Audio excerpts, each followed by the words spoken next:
Okay, so now we're going to move blood through the veins, which again are going to be yellow or blue in your shark.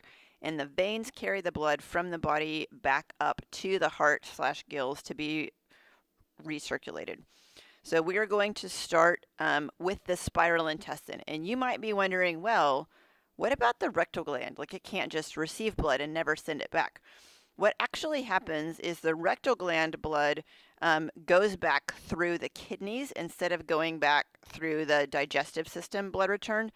And so you will need to know the parts of the kidney circulatory system, and we'll cover those in a minute in a different video. But you can't see them very clearly. So this video will only focus on blood return for the digestive system.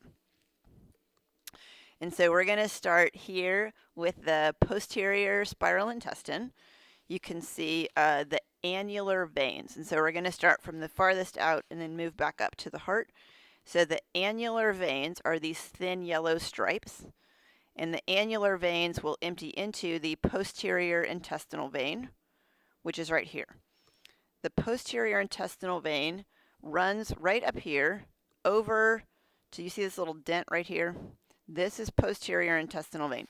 This little short piece is called the posterior splenic vein. This little dent is where they connect together. Okay? Posterior intestinal vein drains blood from the posterior intestine, and the posterior splenic vein drains blood from the posterior spleen. This is the dorsal lobe of the pancreas. So we are just looking on the side of that. You should be able to, you can actually see it from either side. It's a little bit more clear right here. So the posterior intestinal vein and the posterior splenic vein come together to form the lieno-mesenteric vein, which is right here. Lieno is a really old-timey word for spleen, and we already know that mesentery means this connective membrane. So the lieno-mesenteric vein is telling us that this vein is draining blood from the spleen and is running alongside of a mesentery.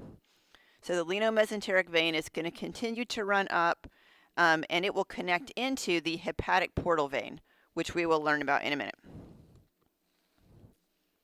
So that is posterior intestine and posterior spleen. So the next part is anterior intestine and anterior spleen. So in the anterior intestine, we again have the annular veins, these yellow thin veins that wrap around the spiral intestine. So those will all drain into the anterior intestinal vein, which will come up and come over.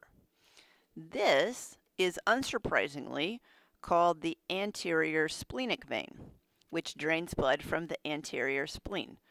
So the anterior splenic vein comes up, the anterior intestinal vein comes up and over, and they come together to form the pancreatico-mesenteric vein, which is right here.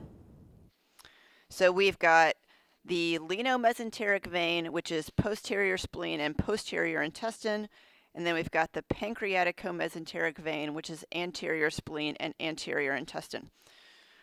Both of these are going to come together and run into the hepatic portal vein. Let me zoom in a little bit more. Oh, wrong way. Sorry about that. Okay, so this is this is pancreatico-mesenteric vein right here.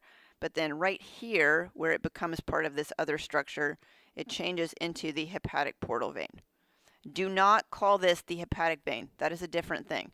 This is the hepatic portal vein because portal veins are gigantic, and this is a humongous vein that runs to the liver. So it is the hepatic